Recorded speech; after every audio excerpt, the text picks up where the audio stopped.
welcome to WAY2B TV. I almost got lost in the chat room myself a while ago. I was having so much time chatting with everybody. Well, hi, Carol. I see you there. Colleen and Amber and I were having a good discussion. The quote I put on there at the very end, when you come to a fork in the road, take it, is by a famous theologian named Yogi Berra. So I just happened to think of that while we were going back and forth. There's some great stuff in there. I was going to read something Colleen said. It's a good learning environment when different opinions can be heard free of judgment and without a question. And then I told her, said you're in a judgment-free zone, and that's a fact. That's who we want to be at WAY2B TV. We want to be a judgment-free zone. Well, Joni and I spent considerable time this week getting ready for you all to come on air with us. We think we have sorted out the bugs to get started with the live on-air discussions in real time. No delay between question and answer. Everything in real time in the Hangout. I'll send out a link the day before the show that will let you join the show up to an hour before the show. To get ready to participate, I suggest signing on to a test link, which I will also provide. All you need is a laptop with a webcam or a PC to join the Hangout. And you don't really even need the webcam, because the Hangout will actually show your Google icon picture, like Amber's picture that's on the chat room right now. And so you can actually do the Hangout without a live cam, but your voice will be heard and it will be in real time. And so I think that's important.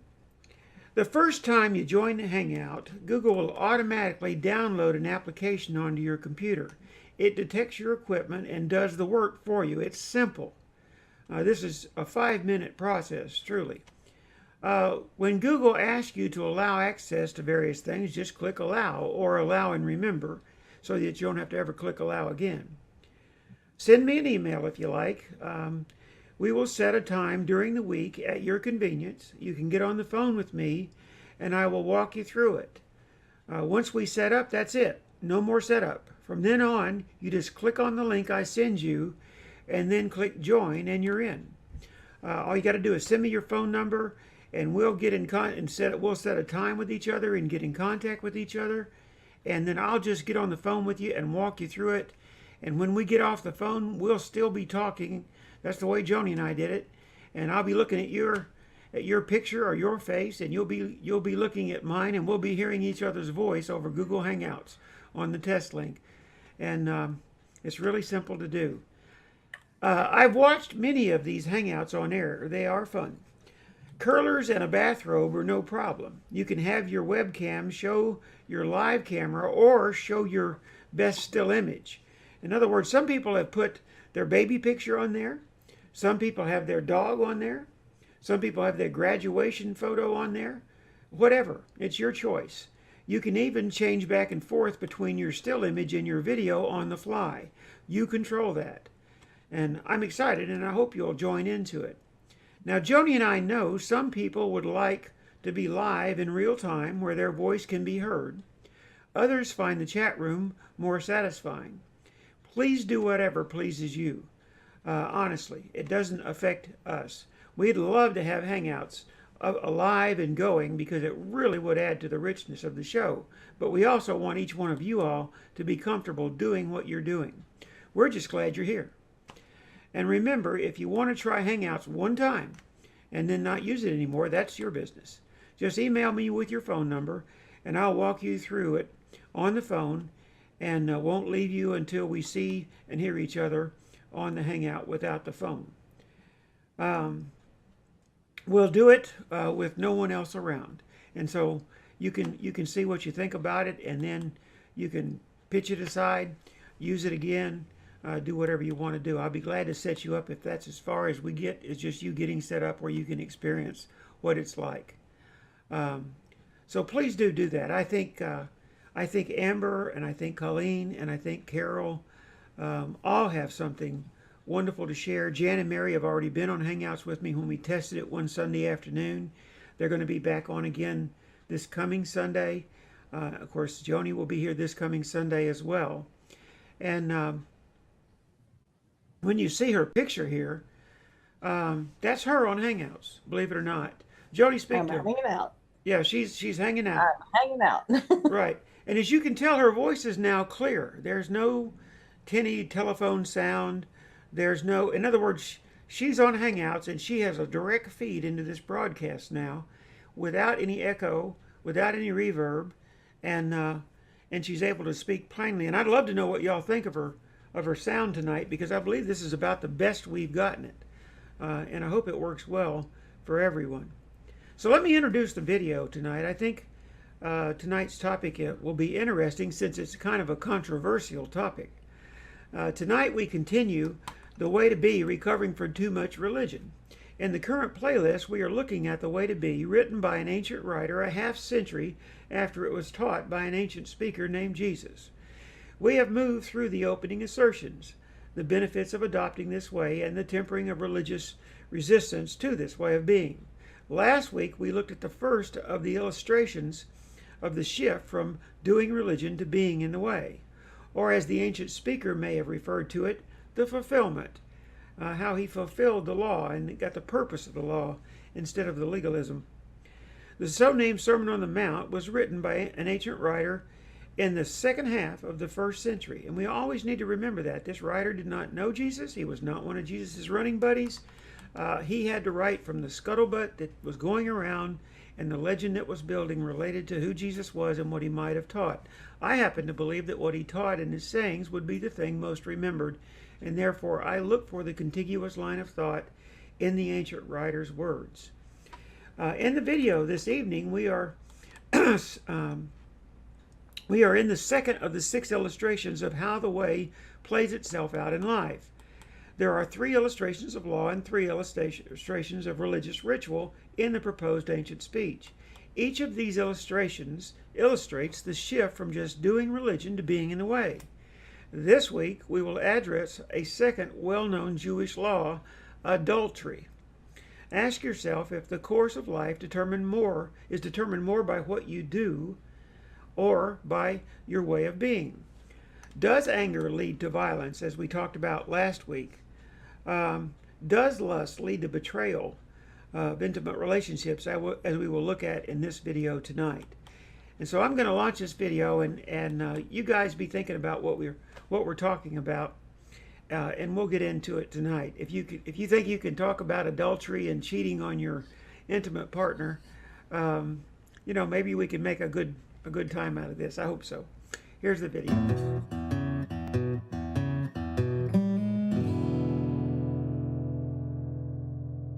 In our last video, we began the ancient writer's rendition of what may have been Jesus' illustrations of the fulfillment, the shift from just doing religion to being in the way.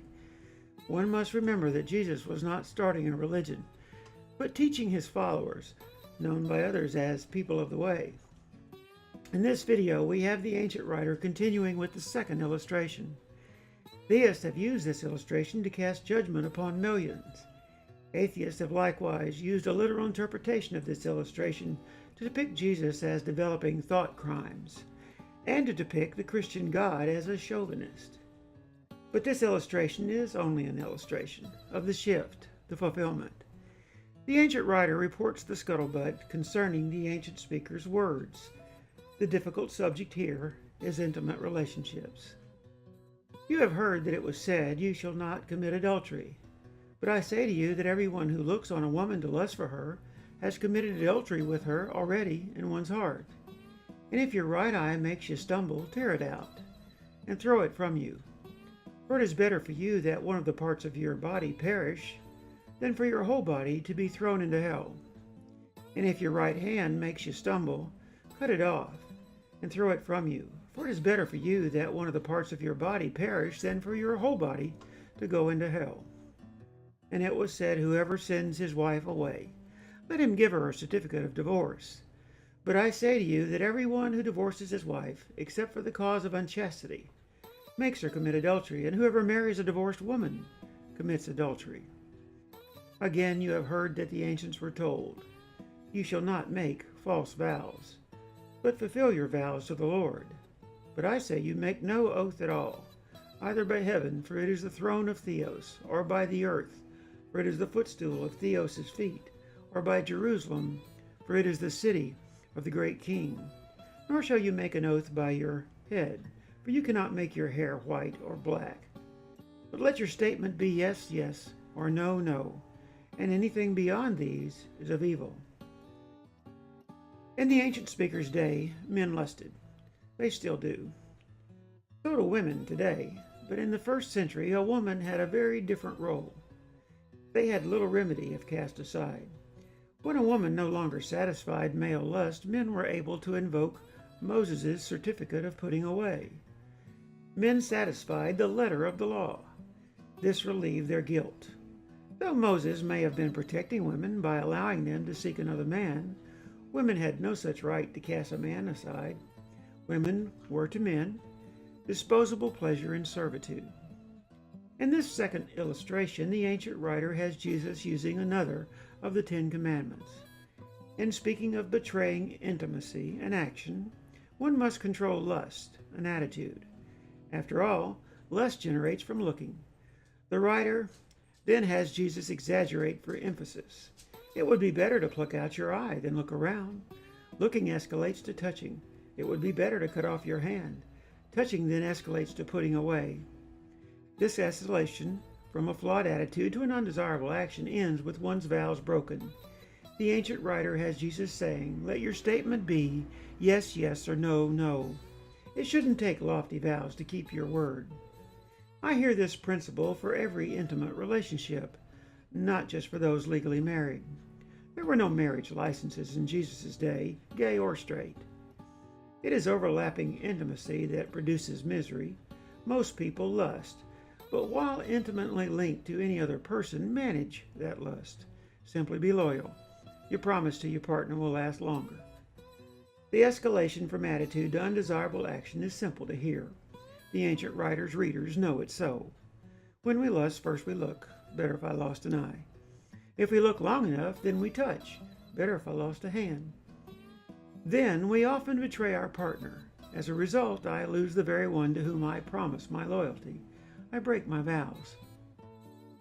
To the theist, I would say here, the manipulation tactic known as sin is created from biblical clip art. Seek to understand what may have been Jesus' contiguous line of thought. Internalize this way of being, not a way of righteous judgment. Walking the walk and talking the talk will not replace managing your thoughts. To the atheist, I would say here, if you must rail against religion, leave their God, their clip art, and Jesus out of it. The religious insanity that irritates you is coming from biblical literalism and religious legalism. Better yet, I would say to the atheist, stand for something more important than just not being theist. The ancient writer was not establishing or reinforcing marital law. He was not setting in place special judgment for divorce. He certainly was not advocating for self-mutilation. Moses is said to have established a certificate of putting away, to suffer a pervasive bad attitude among male society. But he established no complimentary certificate of getting together. The irreconcilable differences which separate people today existed in the first century and for all time prior. I suspect these differences will continue to exist for all time to come. The ancient writer did not have the ancient speaker establishing new law pertaining to adultery, looking, touching, divorce, or for marriage rituals and vows. Neither is he saying, if you think it, you might as well do it. The familiar is used to illustrate the flawed attitude escalating toward undesirable action. The writer is simply illustrating the way to be in intimate relationship with another person.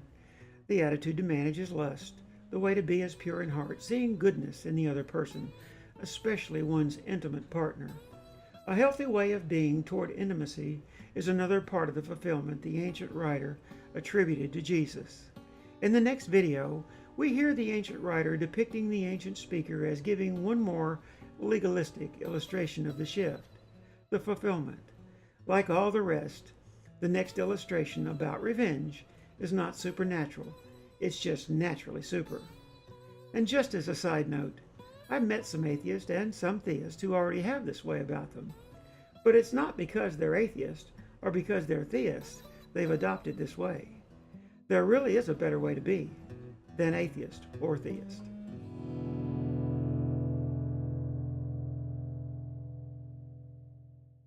All right, we are back. We are back. I have an earpiece in my ear that I hear Joni through, and it's one of the reasons we don't have any reverb and so forth, and it works very well. And I also found a mixer board that was a virtual mixer board that I put on my screen that helps me mix the sound, and that took care of just about all the rest of the problems. And so we're glad to have the sound sounding better, and we'll never have a decent broadcast without decent sound. People will watch bad quality video with good sound. They will not watch good quality video with bad sound. That's just an axiom on YouTube, and everyone knows it.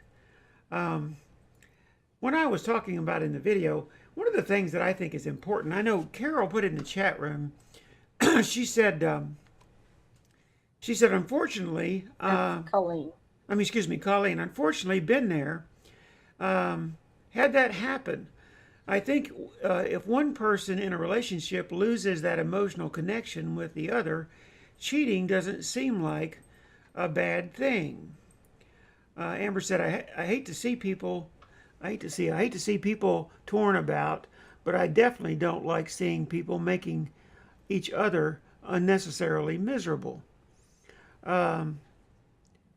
She said that's kind of a off topic also, because I'm obviously not condoning adultery. Well, here's one of the things I wanted to point out, because and when I teach this in a live group or I've taught it in churches, one of the thing about it is everybody thinks that like divorce is this horrible thing, or someone breaking up with their partner, in life is a horrible thing, or somebody leaving their girlfriend or boyfriend is a bad thing.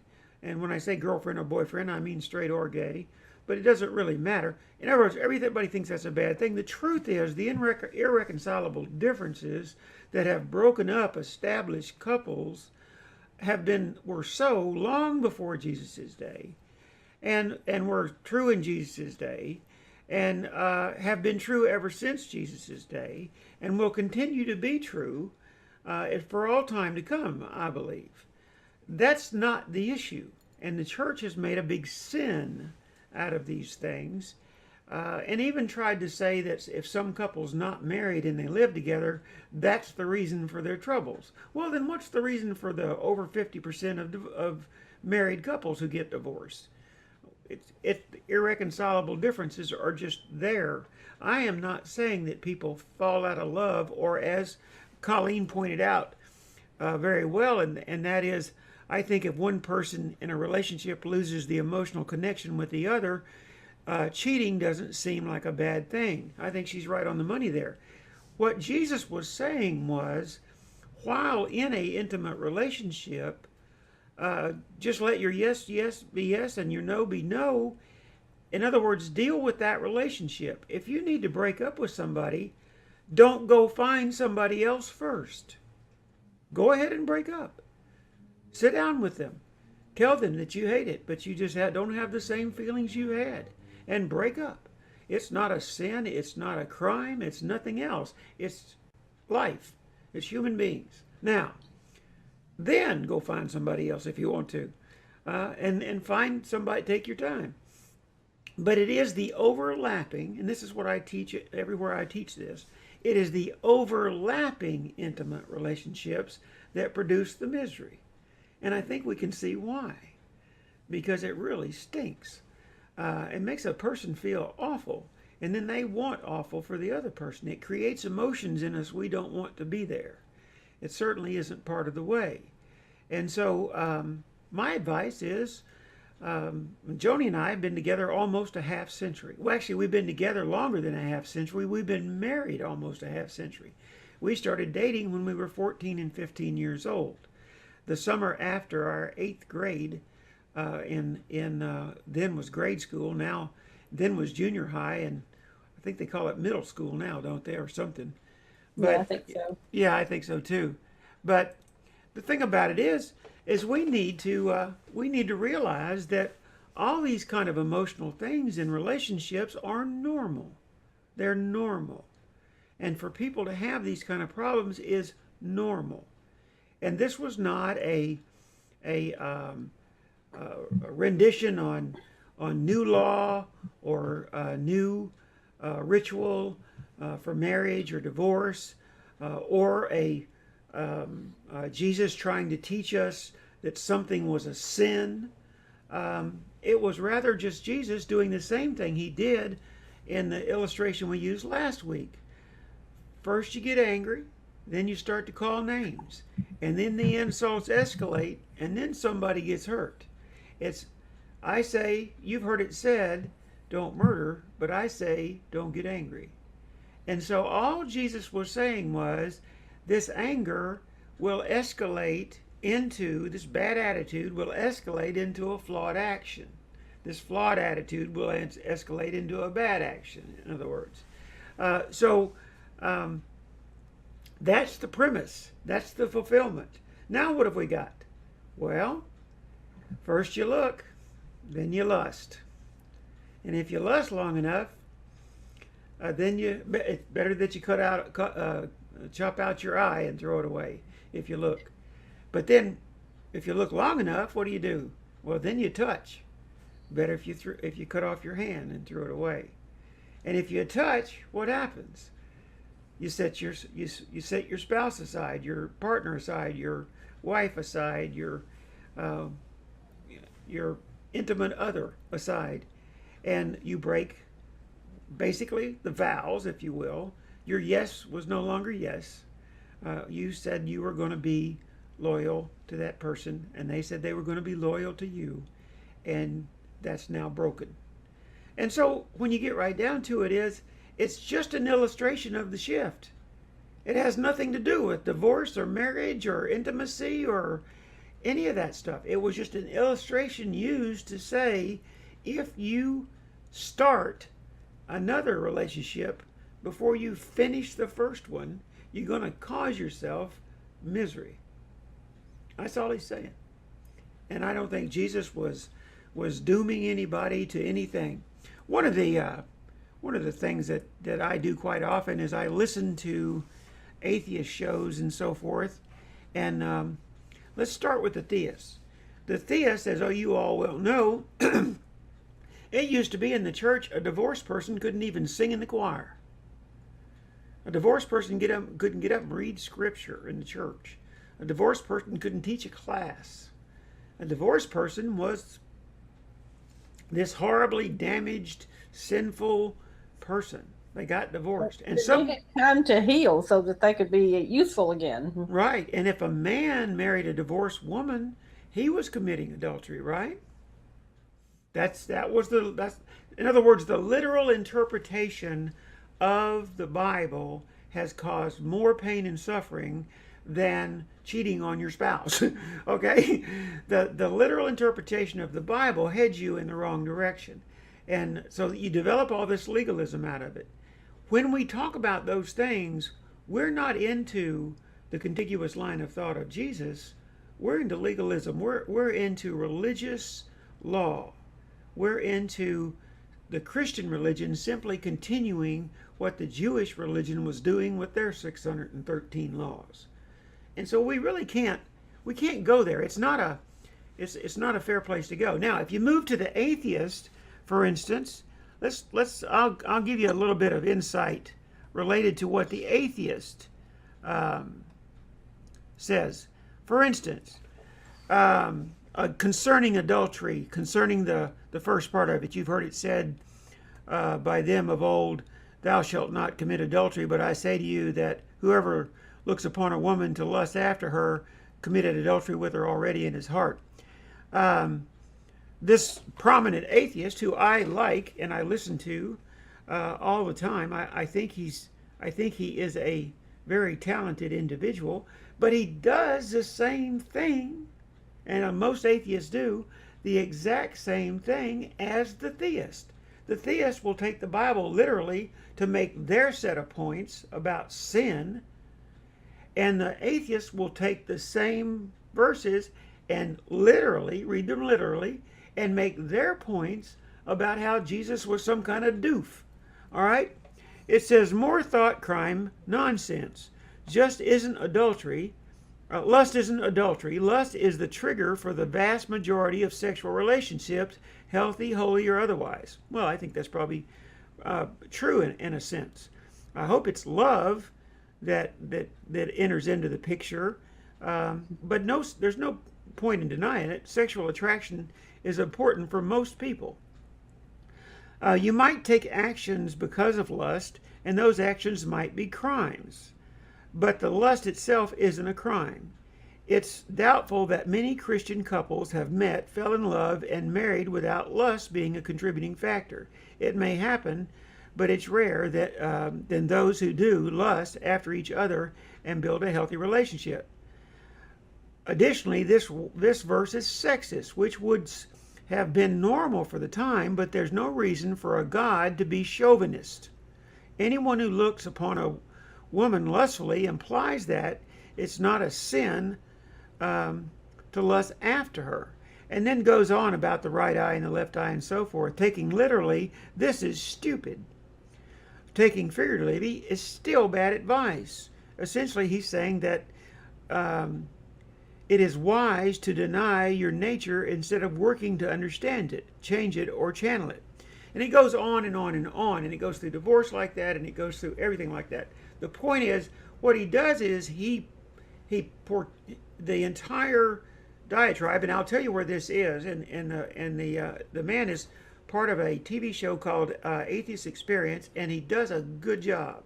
But he still takes the Bible literally to argue with a theist who's reading it literally, and he's making points about Jesus being this damaged human being who is sometimes unethical, sometimes giving bad advice, sometimes acting in a wrong way, who contradicts himself, and so forth. And the theist tries to make Jesus God, tries to make Jesus a person who gives perfect advice, and this perfect advice is about things that have changed in the church over the centuries. This bad advice keeps morphing from century to century to century. This good advice, if you will. But the point is, both theist and atheist are taking the Bible literally for their own purposes, instead of trying to see the contiguous line of thought that is in the gospel writers' account of these things. Then on top of that, it's adding in, most of the time the atheist will add in what I think are the embellishments, but then most times the theist will add in the embellishments as well. And they'll take something that the gospel writer obviously added to Jesus' words. And since the gospel writer is writing a half century after Jesus died, obviously he's writing what he wants to write to make the points he wants to make, and he's mixing in the scuttlebutt about Jesus and the building legend about Jesus that is now a half century old into that writing. That's what the Bible is. It's not the inerrant, infallible, perfect, inspired Word of God. And so sometimes that's hard for people to take when I say it, because they need me to be somebody else than I am. But that's where that is.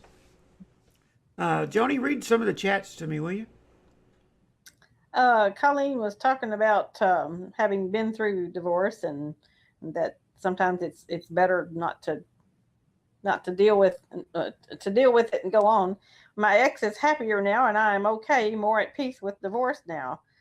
Carol says she agrees. She's me too.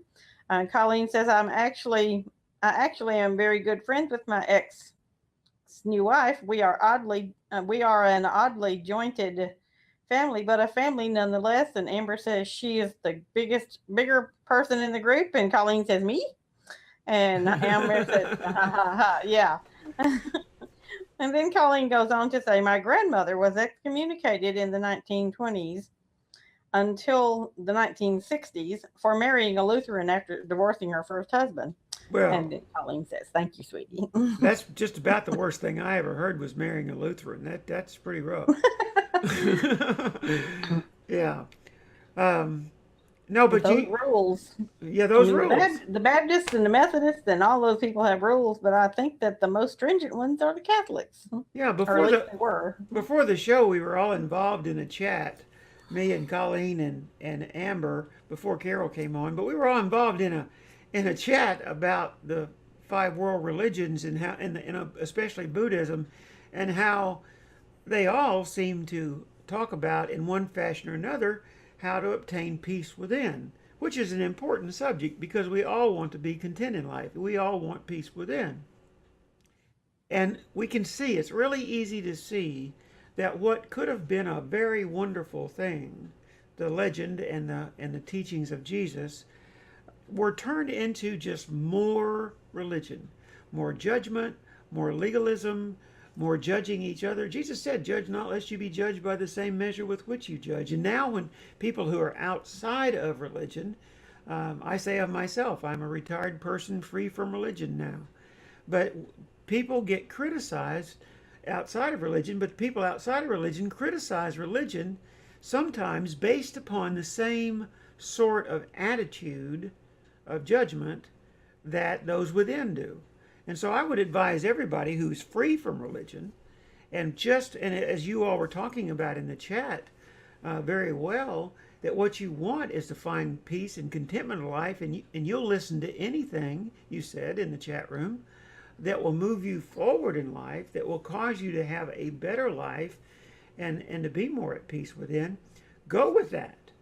And one of the things that won't help you much and won't help anybody much, and I would say this to atheist or theist, it applies equally, and that is to have a boatload of criticism for everybody else's thing. Okay? So for me, theists have every right to believe what they believe.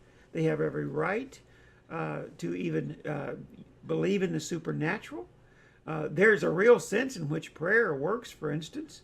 If you pray to God that you want to be patient in life, what will happen is you will have just talked yourself into being patient. And you will say, "God provided me patience." You see my point? So in many ways, the meditation that we do, whether we do it in the name of a supernatural being or we do it in the name of some theos within us, which is the Greek word for God, but it's some theos that's within us, some feeling that's within us that I think is not supernatural. It's within every human being, that the place that we reach deep within to help us in our times of grief, help us with our struggles that we have in life, help us overcome problems that we cannot overcome, that we just sit down, we get quiet, and we meditate. Anybody that knows me, I spend hours doing that. I spend hours without a pen in my hand or a pencil in my hand. I spend hours just sitting and thinking about, what am I missing? What is not there, if you will, for me to generate a decent frame of mind where I can move on beyond this point, where I'm in stress or I have a problem I can't deal with, or I have somebody that's causing me an issue in life to the point that I've become disturbed inside, which is a feeling I don't like at all. And I don't think anybody else likes it either, quite frankly. So that's what I would advise. I would say that, and Amber says, I listen to anybody that helps me move forward. And she sees, I think, within the teachings of Jesus, if you go with that contiguous line of thought, that all we're seeing is there is a way to be that will make you more content in life. And that way to be has to do with humility and gentleness and mercy and purity of motives and being a peacemaker, somebody that draws people together, not pushes them apart, and so forth. And you should hear the man who wrote on there's a wiki called Iron Chariots. You go look at it yourself and look up what he talked about, the Beatitudes. Colleen says, I like the Beatitudes tenet. May you be happy. I am still learning, but am better now, I hope. Well, she said the Buddhist tenet. The Buddhist tenet, right. Yeah, okay, I can't see very well. But the Buddhist tenet, right. I like the Buddhist tenet. May you be happy. I'm still learning, but very well. And it wasn't, didn't say the Beatitudes, did she? Uh, and from the, Wishful thinking. yeah, I guess so. I just kind of think that way. My peace is disturbed when I judge another person, Carol says. But my point is that that's what we're all looking for. And when Amber expressed a while ago, the greatest compliment I've received in a long time, Amber expressed a few minutes ago, and that was, it's always nice to be in a place where you can express yourself and your beliefs and not be judged, where judgment is not present. That's what's important here. And I think that's what we're doing. And I would like to have, I mean, if you guys know people to bring on here that come from different traditions and so forth, and they can share with us about that, I'd love to have some of you all on and talk about Buddhism and talk about the tenets of Buddhism. Explain to us what Dharma is and what karma is. Explain to us the law of attraction. Explain to us about the Buddhist way of being, if you will. But even go beyond that, because I had always been taught that Buddhists didn't believe anything supernatural, but they do believe in reincarnation. You may know something about that you want to talk about. I personally don't believe in anything supernatural. I believe everything that happens within the natural laws of the universe, and that's it. But that the teachings of all these 5 or 6 major world religions all contain within them this wisdom that so many people have tried to find a way to pass down in life. And consequently, they developed a following, and that following grew. And after they died, they were martyred, and that legend grew. And most of them aren't anymore exactly who we think they are. Then Davy Crockett is exactly who we think he is, or Daniel Boone is who we think he is. The legends are big, but a lot of it is folklore. And so we need to understand that. Read what they're talking about, Joni. Well, Carol went on from saying, my peace is disturbed when I judge another person. I'm not happy with them or me. And then Amber says, you deserve to be happy. That's important to learn too. Colleen says, true. Still working on that too. I keep asking friends, hopefully one or two will. Oh, to come on and do the Oh, uh, yeah, sure. Yeah, I hope you have some friends that would like to come on YouTube and stuff. help us with this stuff. I'd love to have them on Google Hangouts. Joni's the only one on there tonight. And if we had other people on there, when they talked, that picture where Joni's sitting right now would change out and become the other person talking. Even if they had a still image in there, it might be a picture of your dog while you talk. That's okay with us. Okay? That's the point I'm We'd trying love to to make. hear what he has to say. Yeah, like for instance, here's another rendition of that same screen. I love programming and I love engineering and I love creating things in my studio that cause me to be able to look like I'm CBS or NBC. And so I've designed a number of things that work pretty neat. But at any rate, I would love to have other people on here with us, talking to us about their experiences in life and the beliefs that they have and the things that they do and the things that they think and they've been taught. That's what this show needs to be about. It's called WAY2B TV for a reason, and that is there's a better way to be than atheist or theist. All right? And as I said in the video, I know atheists that have this way about them. They have this gentle spirit. They have this humble way about them. They are humble about what they think they know about spiritual things, and they're humble about what they know about each other and themselves. And they are people who have charitable mind. They have mercy in their lives, and they don't just instantly judge another person, but instead they try to go for the good thing. We have a lady in our Sunday afternoon group named Nancy, and Nancy is better at trying to think of the good thing about what we're talking about than anyone else I know. I can talk about a fictional character, and Nancy, a fictional character who bad things are said about, and Nancy will defend that fictional character and try to say something good, because Nancy just thinks in those terms. Now, wouldn't you like to be a person like Nancy, that whenever your mind kicked in gear, you tried to think of the best, you know, the most positive thing you could say, you know? I can't say that I'm in that boat yet, but I'm trying, and I think all of us would be better off if we had. Have you got more to say here, Joni, on the chat room? After Colleen says she keeps asking friends, hopefully one or two will. Amber says she's not a social person, and Colleen says I have become less social. So if we don't see people, it's hard to get them involved. Uh-huh. But going back to what Carol said, whenever her peace is disturbed when she judges another person, it's if you say something about it, it's harder to forget. If you can just internalize, and if you've got an unfortunate thought to have about a person, if you don't verbalize it to anybody, it's easier to forget. Right. It's easier to forgive yourself for.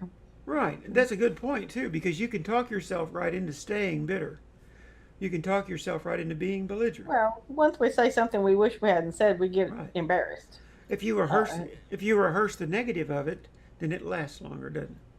yes. And it goes on And and if on it's and on. You're right. verbalized, it Right. becomes more real. Exactly.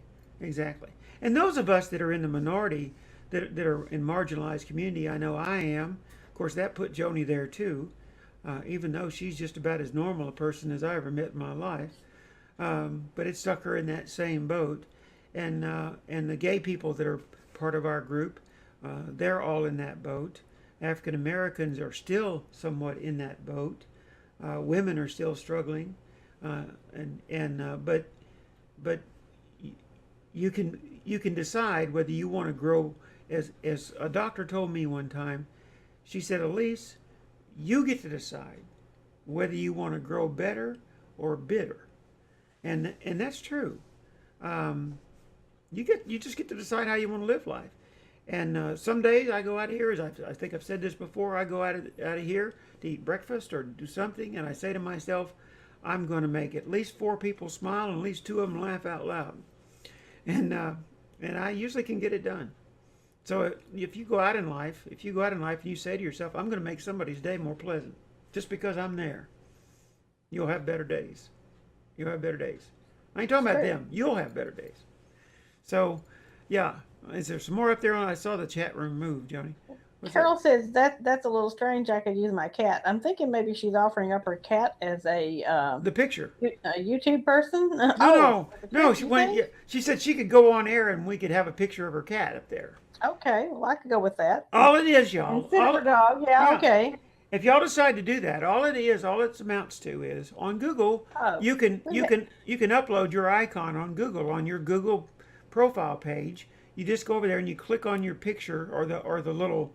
Um, we have a new person. oh, we do.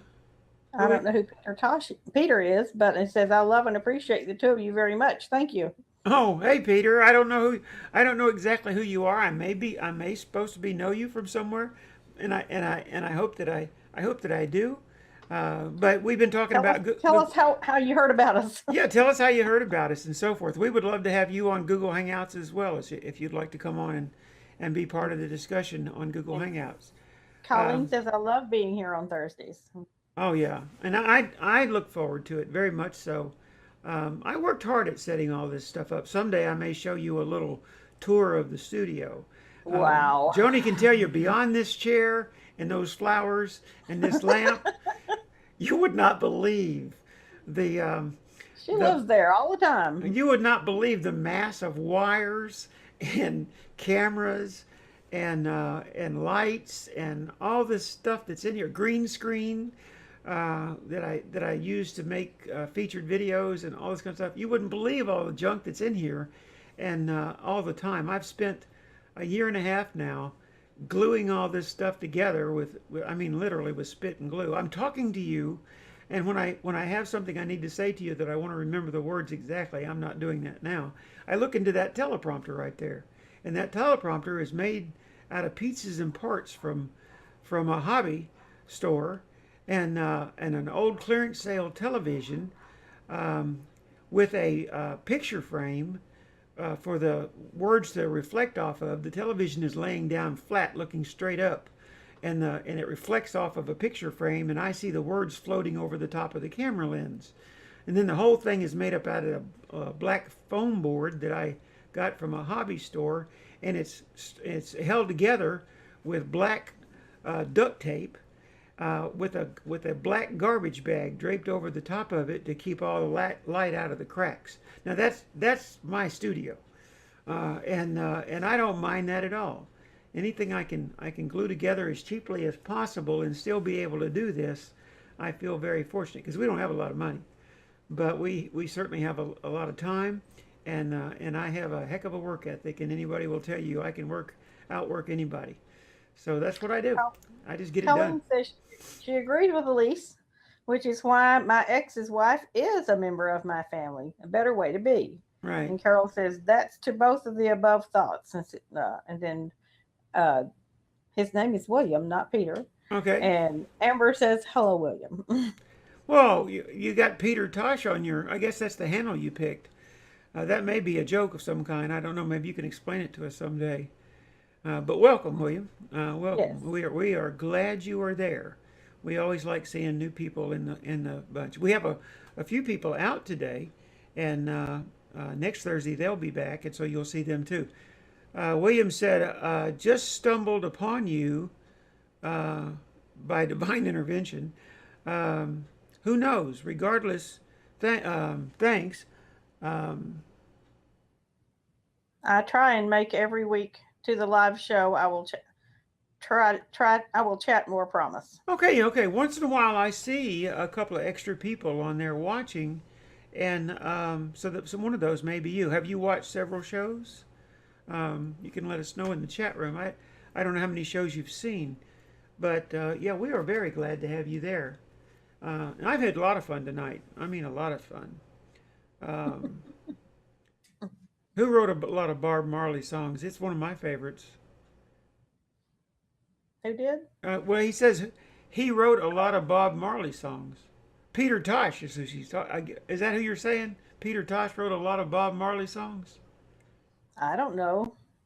Yeah, I'm clueless. I know. I think I remember who Bob Marley is, but yeah, yeah. Oh, yeah, yeah. Bob Marley uh, wrote the uh, "Be Happy." Uh, oh, he I mean, used that. or sang it rather. Right. Don't worry, be happy. That's right, Yeah, Carol. Carol got it. Yeah, that's right. I even played it one Sunday when we were in the Yeah. hotel. Yeah. Amber says, "Great, William. I would have to hear more opinions from different people. I think I'm tired of my own opinions." That's funny. Come on, Amber. uh, well, now I don't know. They say public speaking is the biggest stress producer ever. In other words, that's the most stressful people, the most fear. It's the greatest producer of fear of anything else is public speaking. But I can promise you, when I got a microphone in my hand, I was at home. I don't. Not singing though. Oh no, I can't sing, but I do love to talk. And so this is a YouTube. I kind of stumbled on YouTube and what everybody was doing with it, and I said to myself, I can do that. I know I can. And so off I went, and I really do enjoy it. And we've pieced it together one piece at a time. And just for your information, William, this is our 19th show. So it's show number 119, but we started at show number 101. So we had 3 digits. Up until we do 999 shows, we'll have 3-digit shows. So we just stayed with that. And that's the way I numbered a lot of things when I was in engineering. I used to own an engineering firm. And so that was a good way to number. That way the 3 digits stayed the same, and that made the length required within the title space or within the file folder or whatever. It made it the same space, length of space all the time. And so this is show number 19. So we've only done 19 shows. We're just getting started good. But we have great hopes and dreams for this. Peter, if you will subscribe, down in the bottom right-hand corner of your screen is a little WAY2B logo. And if you click on it, it's free. You can subscribe to my channel, and that way Whoa. I can be in touch with you. And then also, if you would like, you can email me at interact@way2b.org your email address, and that way I We can. already be subscribed because he says I've seen everyone. You've seen what? Every one. Oh, okay. If you want to, though, if you'll email me with your email address, I'll add you to the Way2B TV newsletter that goes out every Thursday and every Saturday morning. On Thursday, you get the show link, and you also get the discussion starter video in that newsletter. And then on Friday morning, you get the archive copy of the show, that link sent to you, that will let you watch the show that you saw on Thursday again. And it's posted, of course, on the channel as well. But yeah, we'd love to have your email address and love to include you in the newsletter. And then I'll also send you invitations. If you'll send me your email address to get to the newsletter, I'll send you invitations to be on Google Hangouts with us and be in real time and talk to us. Right now, everything that you say on there is coming 30 seconds after I say. In other words, if you're responding to something I say, 30 seconds later is when you hear me say it. So at any rate, Amber says anyone who loves reggae or Pacific Island music is my friend. I still feel ill public speaking, failed debate classes because of how silent I would be. And then Peter Williams says, yes, I've seen every one. Carol says, you felt at home with a microphone? Somehow I believe that. I think she's talking about you, Elise. And William says, since the second or third, I believe. So I just copied that email address that William put in the chat room. And I've just opened Notepad and pasted it in Notepad. And before I get through archiving in the morning, you will be in the newsletter list, and you'll start getting newsletters this Saturday morning. he says he gets the notifications. He gets the notifications from YouTube. He doesn't get the newsletter, though. Okay. Yeah. All right. He gets the he gets the notifications because he's subscribed. Right. Okay. Right. You get the notifications by subscribing, but by giving me your email address, you'll get the newsletter. Plus, you'll get the invitations with the links to join us on the Google Hangouts. But the book's not available right now, right? No, the book is out of print right now. I'm working on the second edition, and I'm hoping to have the second edition published. My goal is the first quarter of 2016. And so, because I'm rewriting it from scratch, all these videos that I'm creating for this channel and for these shows, I'm using those scripts, and I'll put them all back together, and then I'll use those scripts then to finish the second edition, to write the second edition. And the second edition will probably be a little bit longer than the first edition, but it will also address some things that have become very prevalent in our discussions and in my thoughts since writing the first edition. I just believe there's a way to be in life that makes you more content. I think Jesus taught it. I don't think he's the first person that taught it. I don't think he's the last person that's going to try to teach it. I think there have been many people down through history who've tried to teach it. It's one of the reasons that the golden rule is in virtually every religion in the world.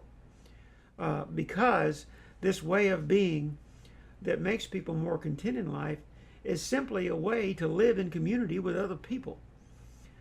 Instead of railing against people, as so many people do, instead of railing against people, you express the positive part of what it is you like and what it is you want and what it is you think is right.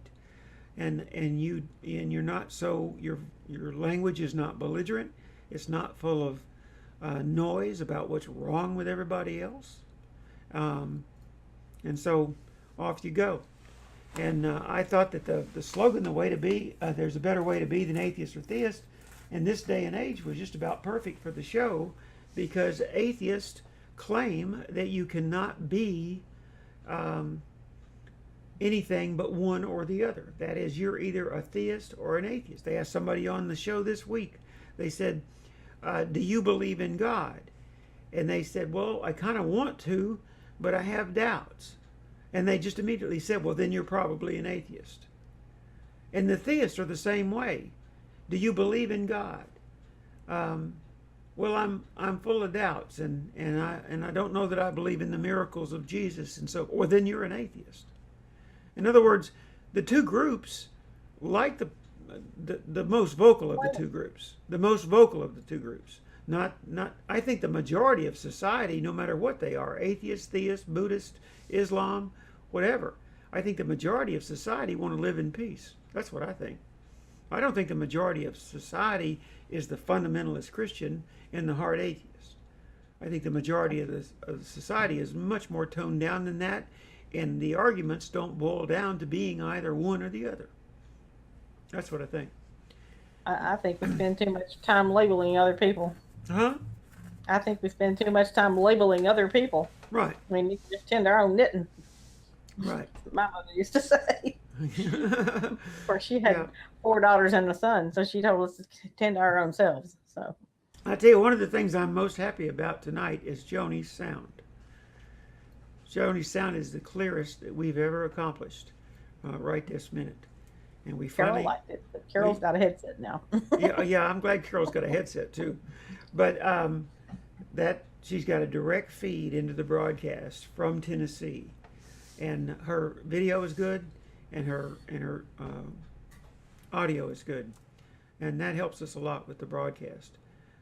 I'll obviously edit it and upload it to the archives in the morning, and when I do, I'll hear and see all of it. I think I even have the sound balanced. I would love to know from you all if my sound is louder than Joni, or Joni's sound is louder than me, or the video played louder or softer than either one of us. In other words, is the sound balanced? We have a video that we played, which was produced on several days ago. We have a feed from Joni that's audio, and we have a feed from me that's audio. That's all going through this virtual mixer board into the broadcast software. If those, we think we have those three sounds pretty well balanced. If we don't, tell us what you're hearing on the stream, because Carol says, since I started trying to be in the way, my mind is a lot quieter and at peace. And Colleen says, same here, Carol. And then Colleen says, the sound is excellent. Good. Yeah, good. Well, and that's one of the things. I know 15 years ago, when the big change came in our lives, things were rough, really rough. And people were coming down on me, and Joni for that matter, like a ton of bricks. I mean, we were really taking the heat. And I was miserable.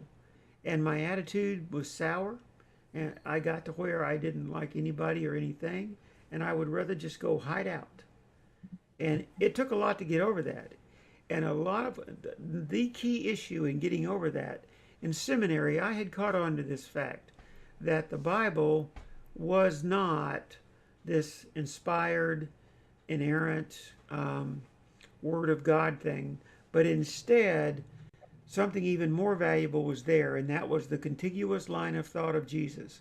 What people remembered about what he had to say and what he taught. And within that, I asked myself the question, is there a contiguous line of thought? Is there something that is consistent running through it all that makes sense? And as I began to work on that, it changed me. That's just a fact. Isn't it, Joni? Thank God. I'm thanking whoever. Right. It pulled my tail out of the fire. And that's just true. And so these days, I don't want to hear anybody. I don't care what your religion is. I don't want to hear anybody telling me they got the one and only approach to life. Because you don't. You don't. Nobody does. I don't want anybody telling me, if you don't believe as I do from a spiritual sense, that you're going to be put in some kind of hell after you die. One of the things that's Nothing could be worse than some of the hell we put people through on earth. Right. But some of the atheists that I've listened to will talk about heaven and hell, and they will claim Jesus said this about hell or that about heaven, and you ought to go to hell if this happens, and then you'll contradict yourself. And anyway, it goes round and round and round. I never have heard an atheist say this, but they need to say it. There's some theists who've openly been willing to say it. But the word in hell in Greek is Gehenna. And Gehenna is a garbage dump. It's a ravine in southeast, southern Jerusalem. I don't know if it's east or west, but south of Jerusalem. And that garbage dump is where they burn garbage and burn dead animals. And so Jesus said, you deserve no more than to be thrown into Gehenna. Now, that was in the text that we read today. Now you tell me, Was Jesus making a point about being thrown in? You know, that the way you're thinking is just garbage, and it ought to be thrown in the garbage dump? Or was he actually saying there's this afterlife place called hell? The fact is, Jesus didn't talk about heaven and hell. He didn't talk about golden streets and mansions and pearly gates either. All that came in a book that was published at the end of the first century, long, long after Jesus died, called Revelations. And it became this key thing where in religion you could promise somebody that they were going to die and win the lottery, or they were going to die and be tormented forever. So you better get your act together, and religion is the one to tell you what that means. Now, that's all it's about. It's a manipulation tactic. And so I don't see that anymore. I don't see it that way. I think Jesus taught us a way to be. I don't think he was the only one. Don't think he was first. And I don't think he'll be the last one. But I think what he taught was probably a very simple message to a group of people who were not called Christians. They were called people of the way. And with that, we're going to end because it is now 8:30. Carol said, yes. Yay, I can hear. And William says, I'm Chromecasting, y'all, and you sound great. All right. Amber says, I hate that holier than thou attitude. Carol, me too. And Colleen, Sunday Christians. All right. We'll see y'all later. We'll see y'all again next Thursday, I hope. Goodbye, all. There's one more. Okay, talk to me. This is a constant growing path. Amen. Everyone has their own bookmark in life, but that does not make one better than the other. There you go. So we'll end on that. We'll thank you guys, and we love you, and we'll see you next week.